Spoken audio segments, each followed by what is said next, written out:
Angel चकमा देहरादून में खोई हुई क्षमता और नस्लीय भेदभाव की एक दुखद कहानी सामने आ रही है। त्रिपुरा के 24 वर्षीय एमबीए छात्र एंजेल चकमा की एक क्रूर नस्लीय हमले के बाद मौत हो गई है। इस घटना ने न केवल उनके गृह राज्य में विरोध प्रदर्शनों को जन्म दिया है, बल्कि पूर्वोत्तर भारतीयों की सुरक्षा पर राष्ट्रीय स्तर पर बातचीत को भी फिर से शुरू कर दिया है। एंजेल चकमा एक होनहार और प्रतिभाशाली युवा थे, जो जिज्ञासा विश्वविद्यालय में एमबीए के अंतिम वर्ष के छात्र थे।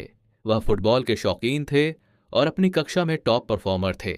हमले से कुछ दिन पहले ही उन्हें एक फ्रांसीसी मल्टीनेशनल स्पोर्ट्स कंपनी में प्लेसमेंट मिल गया था। यह उस परिवार के लिए एक सपने के सच होने जैसा था, जिसने उन्हें उत्तराखंड भेजने के लिए एजुकेशन लोन लिया था। यह त्रासदी दिसंबर की रात को शुरू हुई।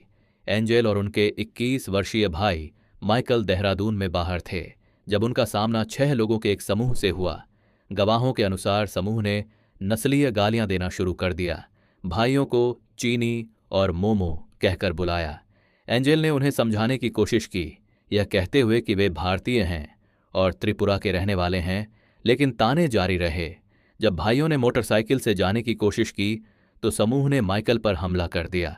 एंजेल अपने छोटे भाई को बचाने के लिए बीच में आए और उन्हें चाकू मार दिया गया। एंजेल 17 दिनों तक अस्पताल में जिंदगी के लिए लड़ते रहे। सर्जरी होने और ठीक होने के शुरुआती संकेत दिखाने के बावजूद उनकी तबीयत बिगड़ गई और दिसंबर को उनका निधन हो गया। कानूनी कार्रवाई तेजी से हुई है, लेकिन विवादास्पद रही है।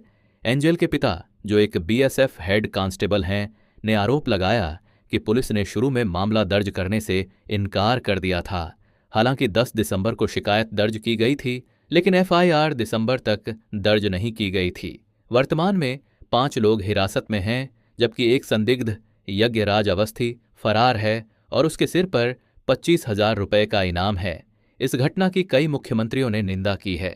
मेघालय के मुख्यमंत्री कोनराड संगमा ने कहा कि नस्लवाद को कभी भी सामान्य नहीं बनाया जाना चाहिए, जबकि एंजेल के विश्वविद्यालय के कुलपति ने पूर्वोत्तर के छात्रों की सुरक्षा के लिए नीति स्तर के हस्तक्षेप का आह्वान किया है। जब त्रिपुरा एक होशियार बेटे के खोने का दुख मना रहा है, तो परिवार एक ही चीज चाहता है, दोषियों को कड़ी सजा मिले ताकि किसी और परिवार को ऐसा नुकसान न उठाना पड़े। माइकल, जो बच गया है, उसका भविष्य अनिश्चित है। उसकी मां अब उसे उत्तराखंड के स्कूल में वापस भेजने से बहुत डर रही है।